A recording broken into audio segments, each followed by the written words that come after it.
دیکھیے شب برات آ رہی ہے اللہ کے فضل سے، پھر اس کے فوراً بعد رمضان بھی آئے گا چند دنوں۔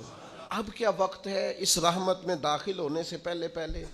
ہم ذرا اپنی پچھلی کوتاہیاں چن لیں، اپنی غلطیاں سمیٹ لیں، اپنی عادات کو ٹھیک کریں۔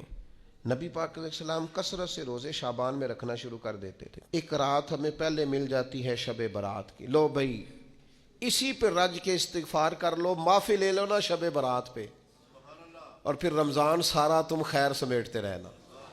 پھر تم نفع جمع کرتے رہنا، یہ تم پیچھے سے بیلنس کر لو نا شب برات کی رات،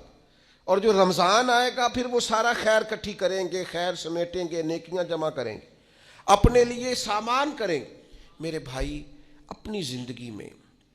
ہم سے جو کمیاں رہ گئیں، پتہ ہے اللہ تعالیٰ نے توبہ کا دروازہ ہر وقت کھلا رکھا ہے، اور فرمایا لا تقنطوا من رحمت اللہ، تم نے مایوس نہیں ہونا، ان اللہ یغفر